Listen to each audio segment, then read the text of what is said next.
Baik, bismillah. Assalamualaikum warahmatullahi wabarakatuh.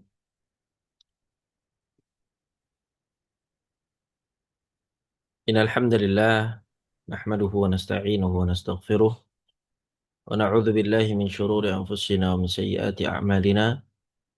May yahdihillahu fala mudilla lahu wa may yudlil fala hadiya lahu. Asyhadu an la ilaha illallah wahdahu la syarika lah, ilahal awwalin wal akhirin, wa asyhadu anna Muhammadan abduhu wa rasuluhu, safiyuhu wa khaliluhu wa khiratuhu min khalqihi, ballagha ar-risalata wa adda al-amanata wa nasaha al-ummah. وكشف الله تعالى به الأمة وجاهد في سبيل ربه حق الجهاد حتى أتاه من ربه اليقين وتركنا على المحجة البيضاء ليلها كنهارها لا يزيغ عنها إلا هالك.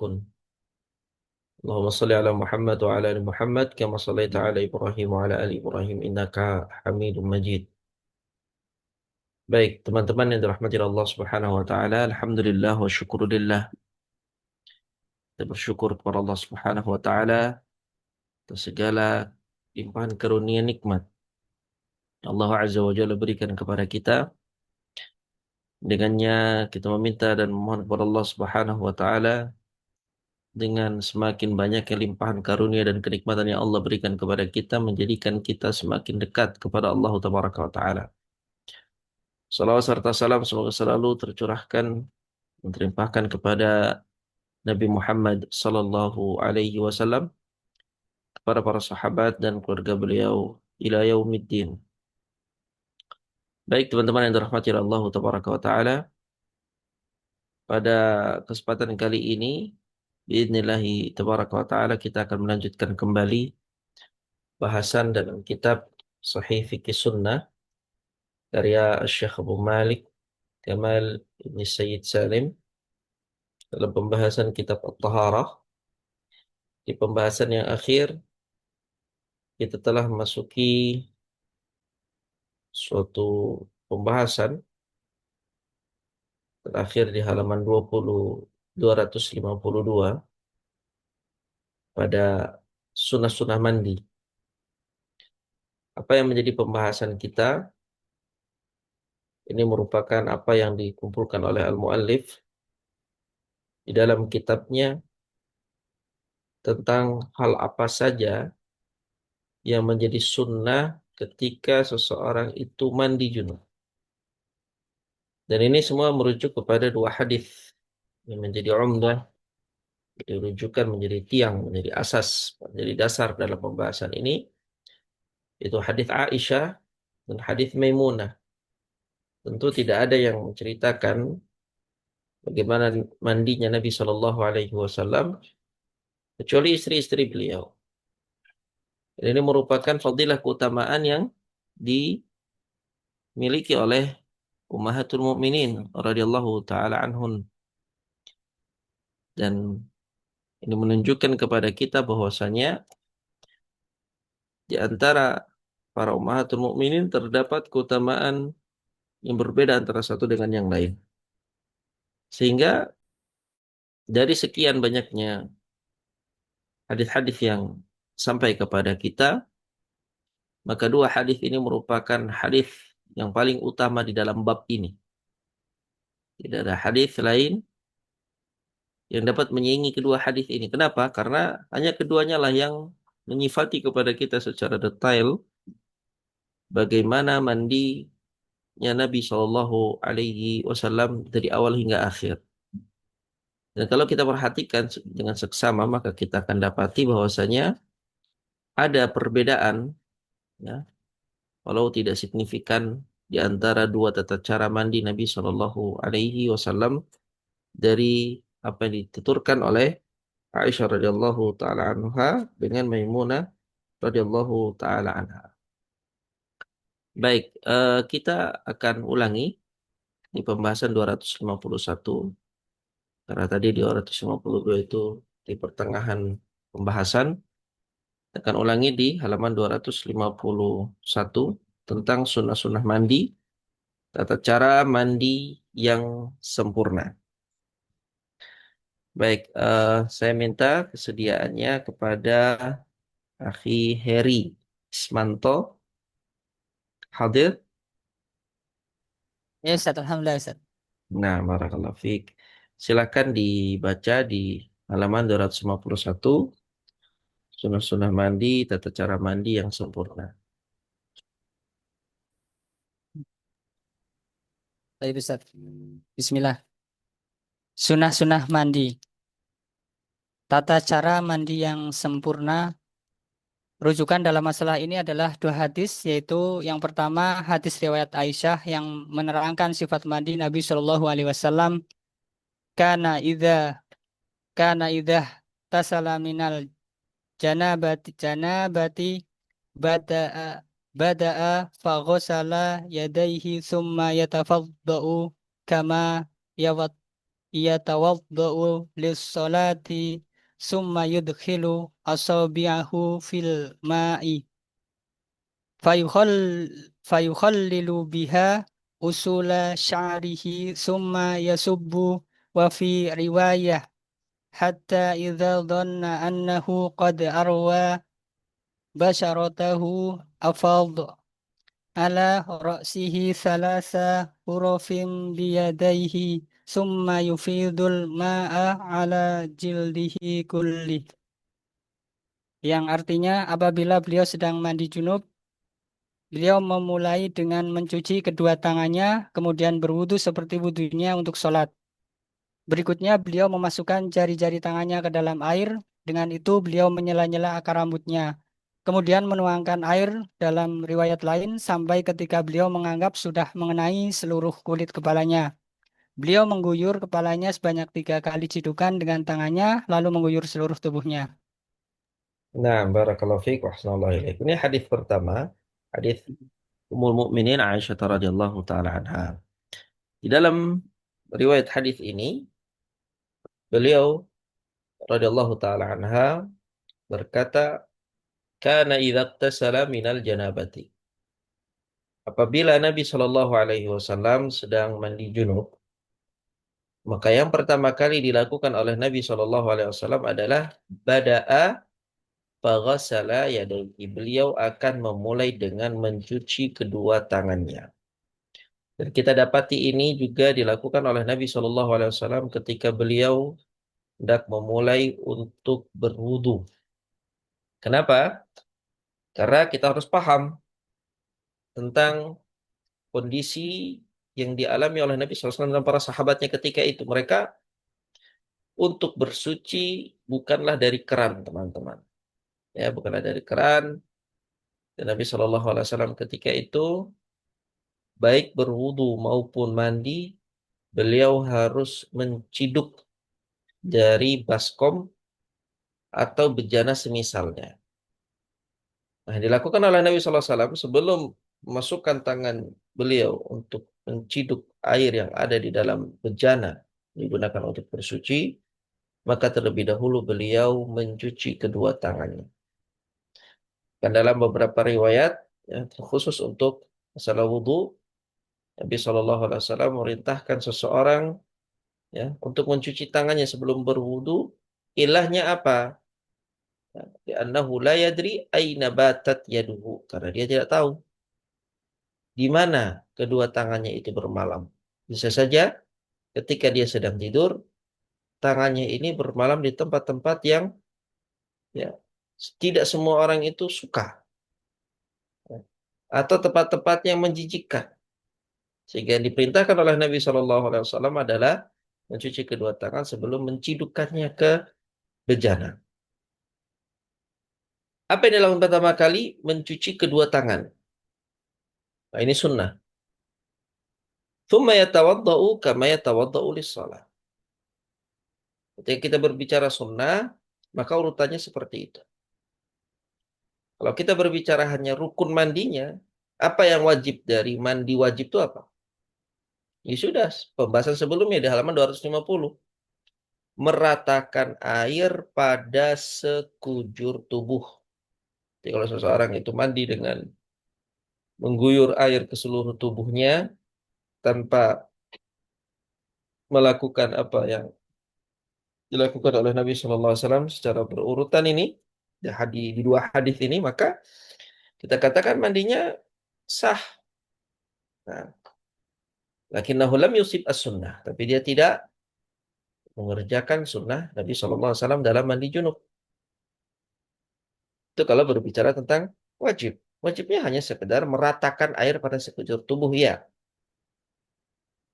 Tapi tentu di sana ada afdaliyah, sesuatu yang lebih afdal, lebih utama untuk dilakukan apa? Menjalankan sunnah ajaran yang diajarkan oleh Nabi Shallallahu Alaihi Wasallam. Apa yang dilakukan pertama kali adalah faghasala yadayhi. Beliau mencuci kedua tangannya. Dan teman-teman yang dirahmati oleh Allah Azza wa Jal, kami ingatkan kepada diri kami dan kepada teman-teman semua bahwasanya inna khairal huda huda Muhammadin sallallahu alaihi wasallam. Sebaik-baik petunjuk adalah petunjuknya Nabi sallallahu alaihi wasallam. Ini sebaik-baik ajaran. Sebaik-baik petunjuk adalah apa yang diajarkan oleh Nabi. Maka apa yang disampaikan oleh Nabi dipraktekkan, dicontohkan, diamalkan. Maka hendaknya kita untuk mengikuti apa yang diajarkan oleh Nabi Shallallahu Alaihi Wasallam, dan apa yang kita baca, apa yang kita pelajari adalah untuk kita amalkan. Bukan hanya sekedar thaqafah, bukan hanya sekedar wawasan. Untuk apa kita mempelajari sesuatu yang pada hakikatnya tidak kita amalkan. Karena inti dari menuntut ilmu, mempelajari ilmu, menghafal ilmu adalah mengamalkannya. Bada'a faghasala yadayhi. Beliau mulai dengan mencuci kedua tangannya, thumma yatawaddau kama yatawaddau lis-shalah. Lalu kemudian setelah mencuci kedua tangan, Nabi Shallallahu Alaihi Wasallam berwudu sebagaimana wudu beliau untuk sholat. Berarti dari awal sampai akhir, ya, dari awal sampai akhir, dari madmadah, istinsyak, istinthar, sampai kemudian mencuci kedua kaki. Nah, dalam riwayat Aisyah, ketika Nabi Shallallahu Alaihi Wasallam berwudu sebelum mandi, itu diriwayatkan secara sempurna, teman-teman. Beda dengan riwayat Maimunah. Ini tadi yang kita singgung di awal. Oh, saya terjadi perbedaan, ya, urutan. Tapi hadalah yadur, ini tidak mengapa. Ini menunjukkan bahwasanya kedua-duanya merupakan sunnah dari Nabi Shallallahu Alaihi Wasallam. Baik dia melakukan wudhu secara sempurna sebagaimana hadis Aisyah, ini juga diperbolehkan dan ini adalah sunnah, ataupun dia mengakhirkan mencuci kedua kaki setelah mengguyur seluruh tubuhnya dengan air, ini juga sunnah. Jadi dua-duanya boleh. Ini poin yang harus kita perhatikan dalam bab ini. Tsumma yatawaddau kama yatawaddau lis-shalah. Kemudian Nabi SAW berwudu sebagaimana wudunya Nabi SAW untuk sholat. Kita memang sengaja ya untuk membaca teks hadis Arabnya. Bagi teman-teman yang mungkin baru belajar bahasa Arab, tetap paksakan untuk membaca. Karena kita proses belajar, teman-teman, ya. Tidak ada kesempurnaan. Salah-salah sedikit tidak apa-apa. Walaupun belum paham semuanya, ya, maka harus kita paksakan. Dan memang belajar itu butuh untuk dipaksa. Dan akan kita dapati bahwasanya banyak sekali kalimat-kalimat, kata-kata dalam bahasa Indonesia itu yang diambil dari bahasa Arab. Seperti ini. Seorang yang tidak bisa bahasa Arab, kalau dia, ya, lihat teks hadis ini, "Tsumma yatawaddau kama yatawaddau lis-shalah." Kemudian dia baca terjemahannya. Kemudian beliau berwudu seperti wudunya untuk sholat. Banyak sekali dia dapati. Yatawaddau, ya, dari kata wudu, as-salah sama as-salah. Jadi jangan memisahkan antara teks bahasa Arab dengan teks bahasa Indonesia, karena disitulah terdapat keberkahan ilmu, teman-teman. Nah, Setelah beliau berwudu sallallahu alaihi wasallam, thumma yudkhilu asabi'ahu fil ma'. Apa yang dilakukan oleh Nabi? Nabi sallallahu alaihi wasallam berikutnya memasukkan jari-jari tangannya ke dalam air. Masukkan oleh Nabi sallallahu alaihi wasallam untuk apa? Fayukhallilu biha usula sya'rihi atau sya'rihi. Dengan itu beliau menyela-nyela akar rambutnya. Ya, jadi setelah Nabi Shallallahu Alaihi Wasallam selesai berwudu dari awal hingga akhir, yang dilakukan oleh Nabi Shallallahu Alaihi Wasallam memasukkan jari-jari beliau kemana? Ke dalam air, dipastikan itu ya, pastikan basah dengan takhlil tadi untuk melakukan takhlil. Lalu dilakukan oleh Nabi Shallallahu Alaihi Wasallam adalah seperti ini ya, di sela-sela, di sela-sela ya. Dan Nabi Shallallahu Alaihi Wasallam rambut beliau panjang, ya, tidak seperti rambut saya sekarang. Ya, Nabi SAW rambutnya panjang. Nabi SAW rambutnya lebat. Nabi SAW ya, rambut beliau bagaimana disebutkan dalam beberapa hadis antara ya, Nabi SAW rambutnya itu ikal, ya. Jadi itu yang diajarkan oleh Nabi SAW untuk takhlil bil asabi' di sela-sela, sela-sela. Jadi dipastikan apa? Dipastikan air itu menyentuh kulit kepala beliau. Tsumma yasubbu. Kemudian setelah beliau menyela-nyela akar rambut, kemudian beliau menuangkan air. Baru menuangkan air itu ke seluruh eh, apa namanya? Kepala. Itu dilakukan oleh Nabi Shallallahu alaihi wasallam setelah takhlil tadi, takhlil asabi'. Setelah disela-sela dulu pakai pakai jari. Apa ilahnya? Ilahnya adalah ketika seseorang itu mandi dengan kondisi rambut yang lebat, tentu kalau dia hanya sekedar mengguyur kepalanya, maka air itu akan tertahan. Ya, siapa yang menahannya? Rambutnya yang lebat, sehingga air itu tidak bisa sampai kemana? Ke kulit kepalanya. Sehingga yang dipastikan oleh Nabi adalah wusulul ma' ilal basyarah. Sampainya air ke kulit kepala. Jadi sebelum diguyurkan oleh Nabi Shallallahu Alaihi Wasallam, terlebih dahulu dipastikan air itu sampai dengan di sela-sela jari beliau di antara rambut-rambut Nabi Shallallahu Alaihi Wasallam. Wa fi riwayah, dan dalam riwayat, hatta idza dhanna annahu qad arwa basyaratahu afadha. Sampai ketika dhanna. Dhanna itu tidak hanya diartikan mengira ya, menyangka, tidak. Tapi dhanna juga dimakna yakin. Sampai beliau yakin dalam beberapa nas dalam Al-Quran, hadis Nabi SAW kita dapati dhanna itu tidak hanya bermakna sesuatu yang meragukan atau sesuatu yang sekedar mengira saja, tetapi juga dia bermakna yakin. Setelah Nabi SAW yakin bahwasanya beliau sudah membasahi seluruh kulit kepala beliau dengan cara tadi ya, takhlil asabi', dengan di sela-sela jari-jari beliau ke rambut sampai menyentuh dan memastikan kulit kepala beliau basah dengan air, barulah setelah itu afadha ala ra'sihi thalatha burafin biyadaihi.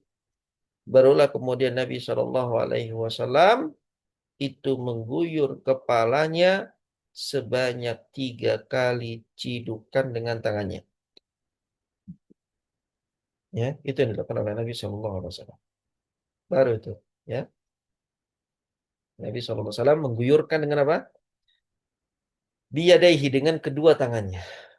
Jadi air itu diambil oleh Nabi SAW, kemudian barulah kemudian dipastikan diguyur ke kepala beliau Shallallahu Alaihi Wasallam sebanyak berapa kali?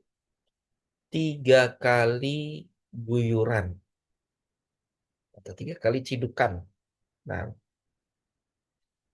dan berapa banyak Nabi Shallallahu Alaihi Wasallam itu mandi junub dengan berapa takaran air? Teman-teman ada yang tahu? Wudunya Nabi dengan berapa takaran air dan mandinya Nabi dengan berapa takaran air? Silakan yang tahu jawabannya.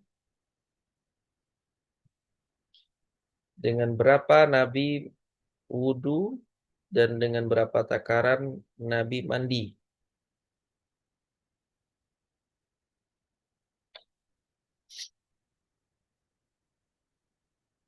Hmm, nggak ada yang jawab ini. Saya pilih berarti ya. Apa Ustaz? 3 kali Hah? Ustaz ya? 3 kali. Iya benar 3 kali. Cuma takarannya berapa? Takaran airnya berapa? Berapa banyak? 3 liter ya Ustaz. Oh, takarannya tidak pakai liter, Ibu. Takaran yang diajarkan oleh Nabi SAW dalam berbagai hadis. Berapa yang dipakai oleh Nabi untuk mandi dan wudhu? 1 shot. 1 sa'. Naam. 1 sa'. 1 sa' ini untuk apa? Untuk mandi atau untuk wudhu? Mandi junub. Nah, untuk mandi ya, 1 sa' itu untuk mandi. Sedangkan wudhunya Nabi itu dengan berapa takarannya? 1 mut. 1 mud. Nah, Nabi wudhu dengan 1 mud. 1 mud. Sedangkan Nabi mandi dengan 1 sa'. Baik, 1 mud itu seperti apa? 1 mud itu ketika seorang dewasa itu menggabungkan kedua tangannya seperti ini. Apa yang volume air yang ada di dalam dua ya, dekapan tangan seperti itu, inilah disebut dengan 1 mud. Jadi sebanyak itu satu mud ini volume air yang terkumpul dengan dua telapak tangan orang laki-laki dewasa, ya, itulah yang dipakai oleh Nabi Shallallahu Alaihi Wasallam untuk berwudu. Itu saja. Jadi dipakai untuk berkumur-kumur, beristinsak, istinthar, membasuh wajah, mencuci tangan, ya, membasuh kepala, mencuci kaki, masing-masing sebanyak 3 kali, kecuali membasuh kepala hanya 1 kali. Nah, itu dilakukan oleh Nabi Shallallahu Alaihi Wasallam hanya dengan menggunakan 1 mud. Nah, itu ya sangat berbeda sekali dengan apa yang dipraktekkan oleh mayoritas kaum muslimin hari ini. Dalam begitu tabdzirnya mereka menggunakan air untuk berwudu. Hanya dalam sebagian eh, tempat di Timur Tengah itu memakai eh, ibrik ya, bejana khusus untuk berwudu. Di antara tujuannya tidak lain dan tidak bukan adalah untuk menghemat air itu, ya, agar tidak boros. Jadi dia dituangkan sesuai dengan kebutuhan. Berbeda dengan kita sekarang, seorang yang dia datang ke masjid misalnya, kemudian dia masuk ke tempat berwudu, dan lalu dia nyalakan keran dan dia buka sebesar-besarnya, sehingga volume air yang keluar dari keran tersebut yang sangat kencang, itu dia gunakan untuk berwudu. Di zamannya Nabi Shallallahu Alaihi Wasallam mungkin bisa dipakai untuk mandi satu kampung, gitu ya. Bisa dipakai mandi satu kampung. Kenapa? Karena mandinya Nabi Shallallahu Alaihi Wasallam yang beliau ajarkan itu sebanyak 1 sa'. Berapa banyak 1 sa'? 1 sa' itu adalah 4 mud. 1 sa' itu adalah 4 mud. Berarti 4 kali, ya, seperti ini. 4 kali seperti ini. Ini namanya 1 mud. Kalau ada 4, berarti disebut 1 sa'. Nah, disebut 1 sa'. Itu mandinya Nabi SAW. Jadi kita nih bahas eh, mandinya Nabi SAW itu dengan wudhu beliau, ya. Kemudian nanti tadi disebutkan ada taklil asabi usul sya'rihi, di sela-sela rambut beliau dengan jari beliau, baru kemudian afadha ala ra'sihi thalatha ghurafin biyadaihi. Kemudian Nabi Shallallahu Alaihi Wasallam itu mengguyur kepala beliau sebanyak 3 kali dengan 3 cidukan dengan kedua tangannya, sampai thumma yufidul ma'a ala jildihi kullihi, lalu beliau mengguyur seluruh tubuhnya. Seluruh tubuh Nabi Shallallahu Alaihi Wasallam barulah setelah itu diguyur dengan air.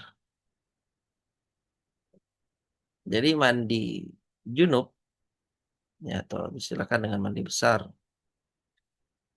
yang dilakukan oleh Nabi Shallallahu Alaihi Wasallam adalah tahapannya seperti itu, bukan langsung mengguyur sana guyur sini, enggak.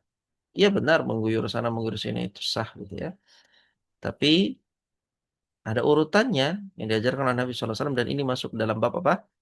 Sunnah-sunnah mandi. Nah, dari awal hingga akhir, dari wudhu pertama kali, ya, sampai kemudian selesai mengguyur seluruh tubuhnya, ini dilakukan oleh Nabi Shallallahu Alaihi Wasallam hanya menggunakan 4 mud, hanya menggunakan empat mud. Jadi kalau kita bandingkan mandinya seseorang, ya, di zaman ini dengan keberlimpahan air yang begitu banyaknya, maka kita dapati, ya, sungguhnya kaum muslimin ini sudah banyak sekali melakukan pemborosan air, ya. Sebagaimana apa? Kalau kita bandingkan dengan kehidupan yang dialami dan dijalani oleh Nabi SAW dengan para sahabatnya. Dan kita dapati, ya, syariat ini, teman-teman, syariat Islam ini, sunnah dari Nabi SAW ini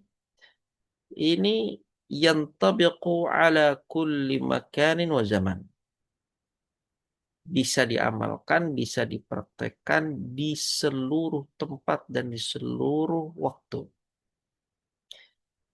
Syariat ini tidak hanya terbatas pada padang pasir saja, tidak. Ya.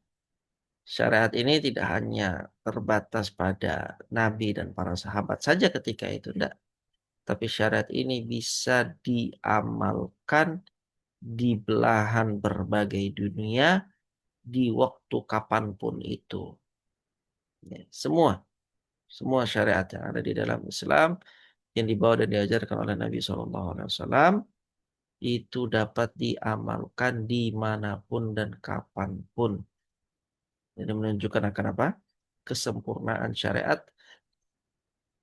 yang dibawa oleh Nabi kita Muhammad SAW, dan ini menambah kepada kita keyakinan akan kesempurnaan agama ini. Al-yawma akmaltu lakum dinakum wa atmamtu alaikum ni'mati wa raditu lakumul Islam madinah. Tidak akan kita dapati ajaran apapun yang ada di atas muka bumi ini yang lebih sempurna ajarannya, lebih detail, lebih terperinci dibandingkan ajaran yang dibawa oleh Nabi Muhammad SAW. Ketika suatu sistem, ya, suatu aturan, suatu SOP itu begitu detail disebutkan dan begitu rinci, begitu rapihnya, maka kita akan memahami bahwasanya sistem itu adalah sistem yang terbaik, ya. Kalau kita lihat agama-agama yang lain, gitu ya, mungkin ada bab-bab taharahnya ada, tapi tidak ada yang sedetail Islam, ya. Tidak ada yang sedetail Islam, tidak ada yang terperinci Islam, tidak ada yang begitu terstrukturnya, rapihnya, sebagaimana apa yang ada di dalam syariat kita. Jadi ini menambah keyakinan kita di dalam berakidah bahwasanya inna dina indallahil Islam. Sesungguhnya agama di sisi Allah satu-satunya itu hanyalah Islam. Jadi kita belajar fikih pun kita pelajari tauhid. Ya, semakin kita mempelajari agama ini, semakin kuat, ya, ikatan akidah di dalam hati kita. Semakin besar ta'zim kita kepada syiar-syiarnya Allah. Semakin cinta kita, semakin yakin kita kepada syariat yang dibawa oleh Nabi Shallallahu Alaihi Wasallam. Dan itulah yang kita junjung, teman-teman. Ya, yang kita junjung sebagai seorang Muslim, sebagai seorang talib ilm, apalagi sebagai apa? Talib kuliah al-basir, ya, mahasiswa-mahasiswi kuliah al-basir, menjunjung sunnah, menjunjung syariat. Setiap apa yang kita pelajari dari sunnah Nabi Shallallahu Alaihi Wasallam, wallahi demi Allah kita akan ditanya oleh Allah Azza wa Jalla, apakah kita sudah mengamalkan ilmu itu atau belum? Ya, ini sebagaimana yang disebut oleh Nabi SAW, tidaklah bergeser kedua kaki seorang hamba sampai ditanya beberapa perkara. Di antaranya, ya, ilmu yang dia dapatkan apakah dia amalkan atau tidak. Nah, di antara pengamalan ilmu itu sendiri adalah dengan mendakwahkannya. Baik, ini adalah versi pertama dari mandinya Nabi Shallallahu Alaihi Wasallam yang diriwayatkan oleh Aisyah radhiyallahu taala anha. Versi yang kedua ini dikisahkan oleh siapa? Maimunah radhiyallahu taala anha. Baik, silakan dibaca, Saudara Riantono.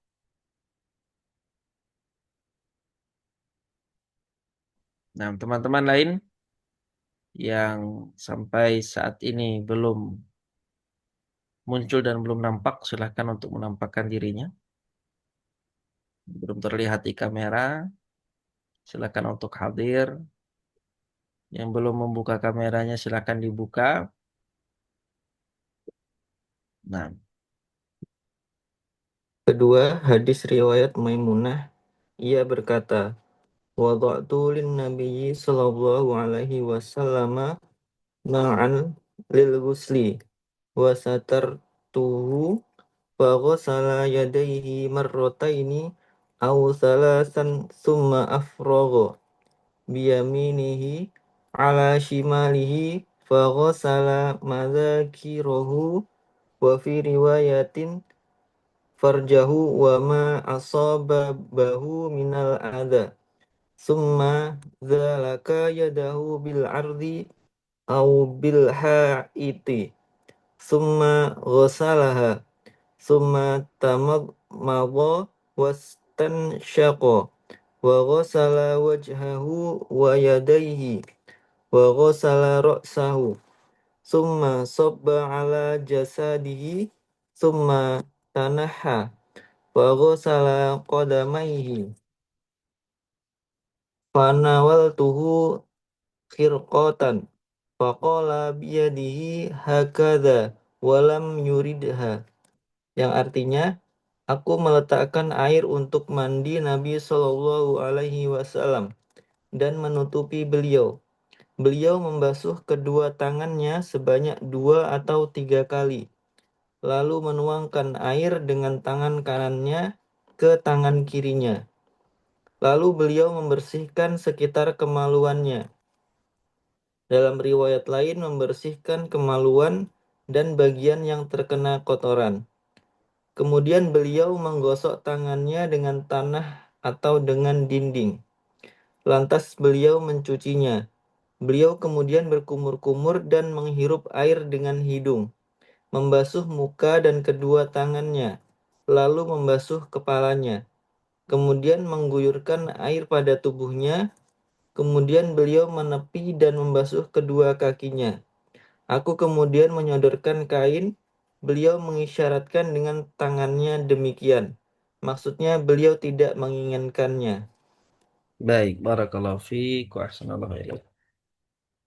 Ini adalah versi kedua teman-teman. Versi kedua dari mandinya Nabi Shallallahu Alaihi Wasallam. Kalau versi pertama tadi diriwayatkan oleh Aisyah, di versi kedua ini yang meriwayatkan adalah Maimunah radhiyallahu taala anha. Apa yang dikatakan oleh Maimunah di versi yang kedua ini? Beliau katakan wada'tu lin nabiyyi sallallahu alaihi wasallam ma'an lil ghusli wa satartuhu. Kata Maimunah radhiyallahu taala anha, aku meletakkan air untuk mandi Nabi sallallahu alaihi wasallam dan aku menutupi beliau. Dan ini adalah di antara hal yang menunjukkan bahwasanya Nabi Shallallahu Alaihi Wasallam itu mengajarkan kepada seluruh ya pasangan suami istri ya, untuk melakukan hal-hal yang dicontohkan oleh Nabi Shallallahu Alaihi Wasallam dalam hadis ini.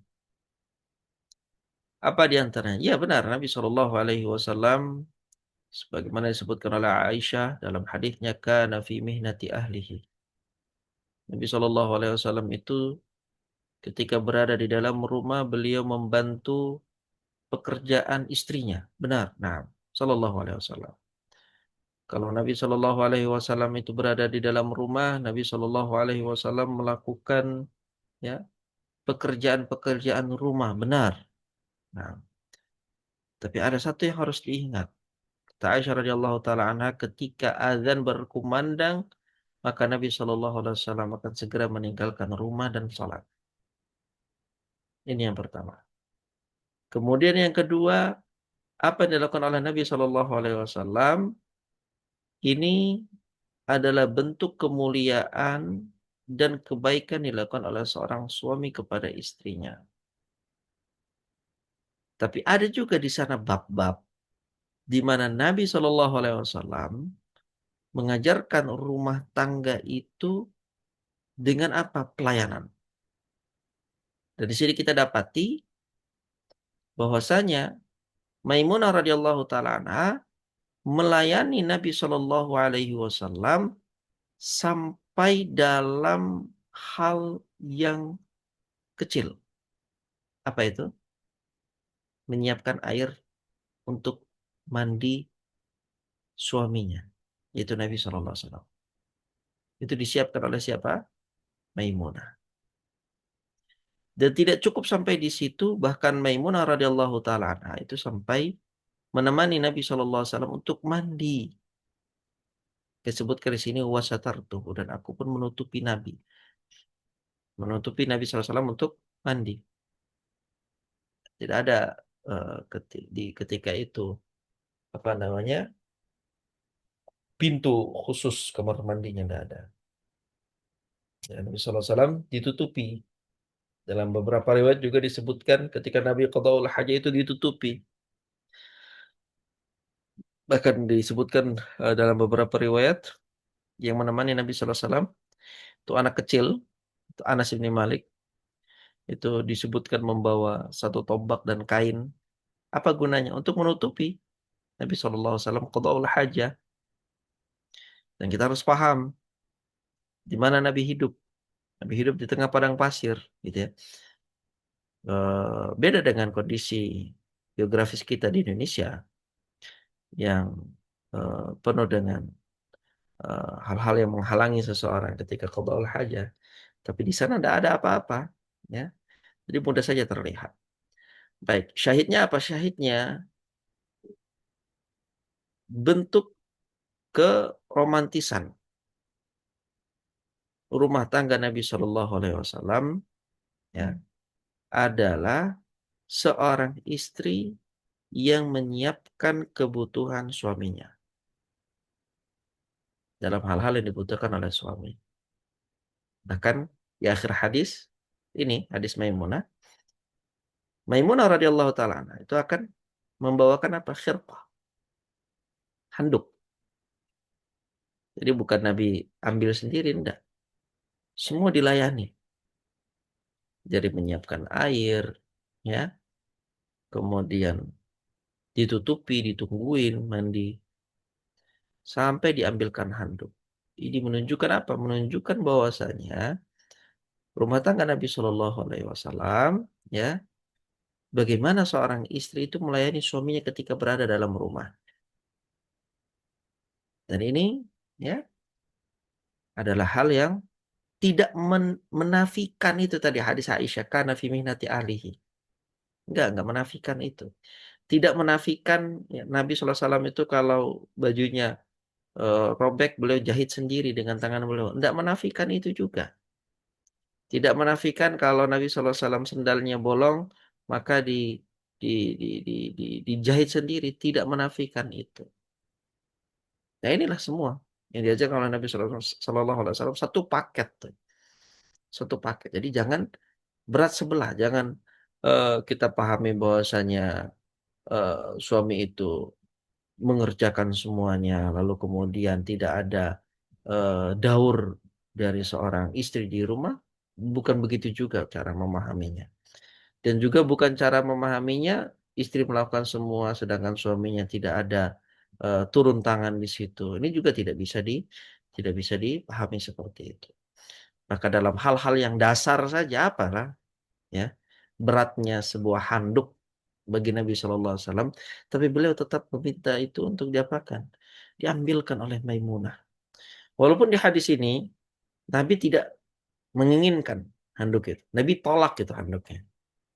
Tapi dari hadis ini kita tahu bahwasanya kebiasaan Nabi Shallallahu Alaihi Wasallam ketika mandi itu dibawakan handuk oleh Maimunah, sehingga tanpa diminta hal itu pun dilakukan oleh Maimunah, ya. Jadi otomatis tuh Nabi mandi, disiapkan airnya, ditutupi mandinya, ditungguin sampai kemudian diambilkan handuknya. Ini menunjukkan apa? Itulah rutinitas aktivitas yang biasa dilakukan oleh Nabi Shallallahu Alaihi Wasallam. Itulah romantisnya Nabi Sallallahu Alaihi Wasallam dalam rumah tangga itu seperti itu. Jadi bukan hanya melayani, tapi juga dilayani. Bukan hanya dilayani semua, tapi juga melayani. Melayani tidak melayani semua, tapi juga dilayani. Ya, jadi campur.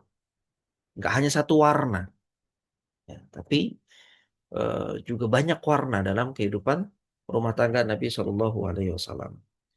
Baik, ini yang dikatakan oleh Maimunah. Aku meletakkan, menyiapkan air untuk mandi Nabi Shallallahu Alaihi Wasallam, wasatartuhu, dan aku menutupi beliau. Faghasala yadayhi marrataini aw thalathan. Jadi apa perbedaan hadis Aisyah dengan hadis Maimunah? Rinciannya apa rincian? Rinciannya di hadis Maimunah, ya, bahwasanya Nabi air mandinya disiapkan oleh istrinya. Dan istrinya menemani Nabi mandi dengan menutupi beliau sehingga tidak terlihat aurat beliau. Lalu yang dilakukan oleh Nabi berikutnya mulai dengan apa? Ghasala yadayhi, mencuci kedua tangannya, marrataini aw thalathan, sebanyak 2 kali atau 3 kali. Thumma afragha biyaminihi ala shimalihi. Kemudian dikatakan oleh Maimunah, Lalu Nabi menuangkan air dengan tangan kanannya ke kirinya. Jadi bejana itu ya dimiringkan oleh Nabi Shallallahu Alaihi Wasallam. Atau air itu diciduk oleh Nabi SAW dengan tangan kanannya lalu dipindahkan ke tangan kirinya. Tangan kiri inilah yang kemudian digunakan oleh Nabi Shallallahu Alaihi Wasallam untuk apa? Ghasala madzakirahu, untuk membersihkan kemaluannya. Nah, ini rincian yang tidak ada di hadis Aisyah tadi. Ya, hadis Maimunah disebutkan secara terperinci. Bahwasanya Nabi sebelum beliau berwudu, ya, sebelum beliau berwudu, beliau membersihkan daerah kemaluan beliau ya dengan tata cara apa yang kita akan baca di hadis ini. Jadi bersihkan dulu tuh daerah-daerah kemaluan. Yang di situ tentu ya butuh penanganan khusus. Tidak bisa hanya sekedar guyur sana guyur sini saja. Diguyur badannya dengan air. Ya. Tapi ada hal-hal yang dilakukan oleh Nabi SAW. Bahkan sebelum beliau berwudu adalah membersihkan kemaluan. Nah, dan Nabi SAW ghasala madzakirahu, mencuci area kemaluan itu dengan tangan kiri. Tangan kiri, bukan dengan tangan kanan. Jadi tangan kiri itu memang secara syariat itu digunakan untuk membersihkan hal-hal yang kotor. Istinja, ya, istijmar, itu dengan tangan kiri. Tidak boleh dengan tangan kanan. Tapi contohkan semua dengan tangan kiri. Sampai ini ghuslul madzakir, membersihkan area kemaluan, itu pun dengan tangan kiri. Bukan dengan tangan kanan. Sehingga ketika tangan kiri ini digunakan untuk membersihkan area-area yang kotor, Nabi SAW tidak mencidukkannya ke dalam air. Yang kalau kita perhatikan ini agak ribet ini ya.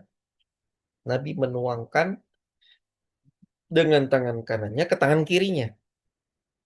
Kenapa nggak langsung aja dengan tangan kiri diciduk ke baskom? Ya itu karena tangan kiri digunakan untuk membersihkan hal-hal yang kotor.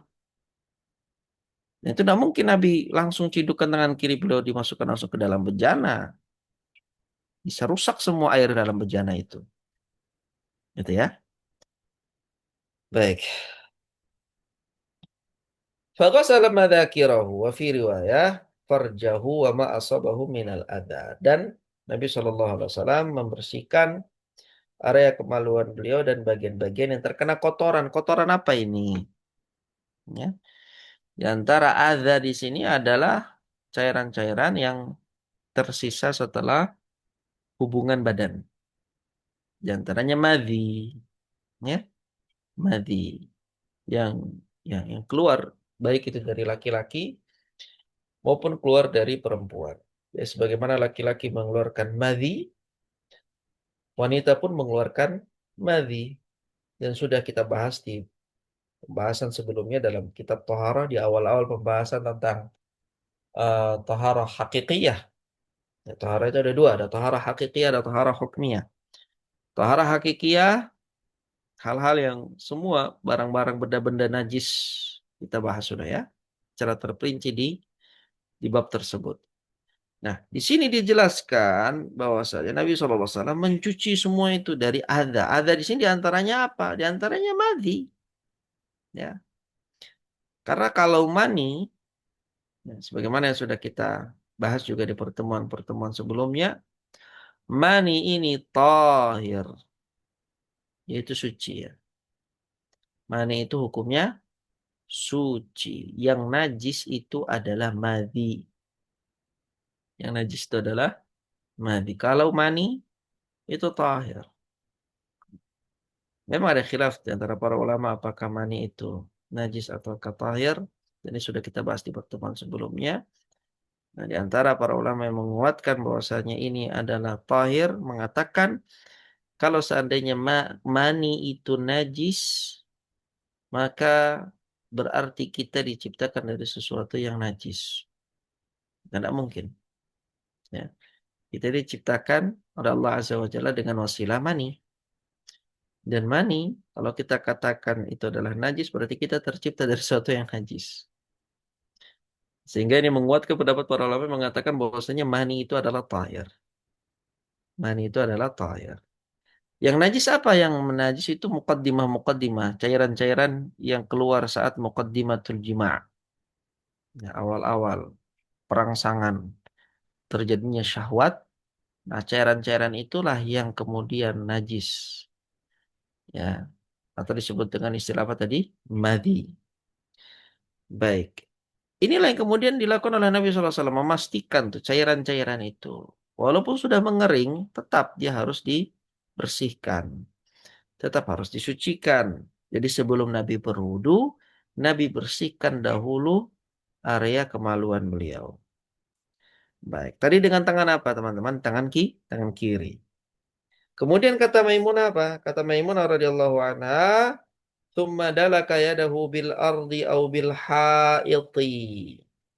Kemudian apa yang dilakukan oleh Nabi? Setelah tangan kiri beliau itu digunakan untuk mencuci area kemaluan. Kata Maimunah, lalu beliau menggosok tangan beliau ke tanah. Digosokkan ke tanah atau ke dinding. Jadi kita jangan kita bayangkan dindingnya rumah Nabi itu sebagaimana dinding kamar mandi kita yang penuh keramik, teman-teman. Enggak, ya. Dindingnya itu terbuat dari tanah juga sama, ya. Bawah lantai tanah, kemudian dinding tanah, itulah rumah Nabi SAW. Teman-teman kalau mau melihat bagaimana rumahnya Nabi SAW, itu ya bisa diakses di YouTube, ya. Di museum di Madinah itu ada museum khusus ceritakan tentang kehidupan Nabi SAW. Kalau teman-teman berangkat umrah, ya semoga Allah mudahkan semua untuk haji dan umrah, itu ada museum khusus yang di sana menampilkan secara langsung bagaimana kondisi kamarnya Nabi SAW, rumah-rumah Nabi SAW. Ya, itu kita akan bisa dapati bahwasanya rumah Nabi, dindingnya, tanahnya semua, alasnya apa eh, bawahnya itu menggunakan tanah semua. Kenapa Nabi SAW ya menggunakan tanah? Nah ini yang menjelaskan kalau dari segi medis ya harusnya dari para ahlinya, para dokter, para ilmuwan tentang bagaimana Nabi SAW itu menetralkan sesuatu yang kotor dengan tanah malah, ya. Jadi bukan apa namanya, tanah itu identik dengan sesuatu yang menjijikkan, ya. Nabi SAW itu mencuci tangan beliau dari sesuatu yang najis, itu digunakan oleh Nabi SAW dengan apa? Dengan tanah. Jadi digosok-gosokkan oleh Nabi SAW itu ke tanah. Ya. Digosok-gosokkan oleh Nabi SAW itu ke dinding yang juga terbuat dari tanah. Ya. Karena tadi tangannya Nabi itu yang kata, tangannya Nabi SAW itu terkena cairan-cairan tadi, cairan-cairan mati yang itu sifatnya apa? Sifatnya apa namanya? Mazizun apa itu? Ya, apa namanya? Kalau nempel itu ya, tidak nyaman tangan kita itu ya kalau terkena cairan tersebut. Itu dia lakukan apa? Dilakukan tadi dengan menggosok-gosokkan ke tanah untuk menghilangkan zat dari madinya. Lalu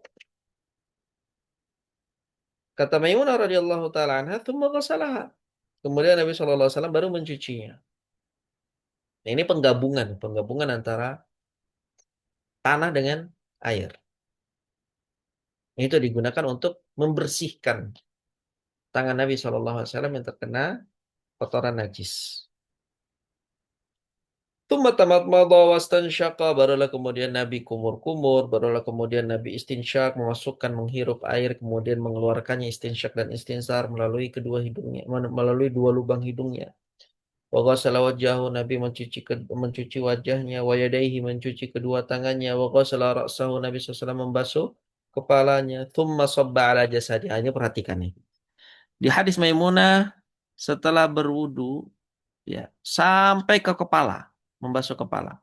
Disebutkan oleh Maimunah, Nabi SAW itu menyiramkan air ke seluruh tubuhnya. Padahal ada satu bagian yang belum dibasuh, tuh, belum dicuci dari anggota tubuh wudunya. Apa? Kakinya. Nah, ini beda sama riwayat Aisyah tadi. Riwayat Aisyah tadi disebutkan apa? Nabi berwudu dulu, baru kemudian diguyur badannya. Jadi wudunya selesai. Kalau di riwayat Maimunah enggak. Di riwayat Maimunah, Nabi SAW itu, ya, ketika berwudu menyisakan kaki. Jadi sebelum kakinya dibasuh, Nabi SAW itu mengguyur seluruh tubuh beliau dulu. Ya, diguyur tuh seluruh tubuh beliau. Sobba ala jasadi, diguyur semuanya. Dipastikan air itu merata pada sekujur tubuh. Setelah dipastikan air itu merata di sekujur tubuh beliau, thumma tanaha. Perhatikan apa yang dimaksud dengan tanaha di sini. Kata Maimunah, Nabi SAW pun, ya, setelah itu beliau menepi. Apa maksudnya menepi ini, teman-teman? Jadi Nabi SAW, jangan kita bayangin rumahnya Nabi itu ada saluran air pembuangan sebagaimana kita. Ya, kita di kamar mandi kan, ya, kita kencing di situ, kita buang air besar di situ, kita mandi juga di situ. Nabi enggak. Nabi kalau mau buang air besar, beliau keluar rumah, menjauh, ya, buang air besar, buang air kecil, gitu ya. Nah, di rumahnya Nabi SAW itu, beliau mandi itu hanya sekedar mandi saja, hanya untuk mandi, tidak untuk mengeluarkan najis, enggak, tapi untuk mandi saja. Baik. Daerah atau tempat yang beliau berdiri di situ, yang tadi beliau melakukan mandi tadi, ya, itu kan tergenang air di bawahnya, teman-teman. Tergenang air tuh. Tergenang apa? Air. Air yang beliau pakai untuk tadi mandi. Dari berwudu, dari membersihkan kemaluan, kemudian wudu, kemudian mandi disiram, ya. Kaki beliau tuh di bawah tuh tergenang air tuh, kan tanah tuh. Tanah. Summa tanaha, kata Maimunah, kemudian beliau menepi. Maksudnya apa? Berpindah tempat ke tempat yang tidak ada genangan airnya. Apa yang dilakukan oleh Nabi? Faghasala qadamaihi, barulah kemudian Nabi membasuh kedua kakinya. Jadi setelah berpindah tempat, baru Nabi mencuci kedua kakinya. Nah, selesai itu ya. Selesai. Fanawal tuhu khirqatan, kata Maimunah, aku menyodorkan kepada Nabi kain. Kain handuk, ya. Kain untuk mengeringkan air yang ada di tubuh beliau. Faqala biyadihi hakadha, lalu beliau mengisyaratkan dengan tangannya demikian. Maksudnya adalah walam yuridha, beliau tidak menginginkannya. Ya, beliau talak itu handuk yang dibawa oleh Maimunah radhiyallahu taala anha. Baik. Itu, teman-teman yang dirahmati oleh Allah, kajian atau perkuliahan perdana kita di semester ini dalam mata kuliah Sahih Fikih Sunnah. Dua hadis yang dengannya kita awali perkuliahan kita. Hadis yang pertama adalah hadis Aisyah, sedangkan hadis kedua adalah hadis Maimunah radhiyallahu taala anha. Ya, kalau kita baca hadis itu seasik itu, teman-teman, ya. Kita baca hadis itu seasik itu. Jadi begitu detail dan begitu rinci dibanding sebenarnya sama saja ya. Kalau kita baca kitab-kitab fikih itu kitab-kitab fikih itu untuk memudahkan, gitu ya, untuk memudahkan. Tapi kalau kita baca langsung dari teks hadisnya, nah itu lebih ada kenikmatan tersendiri.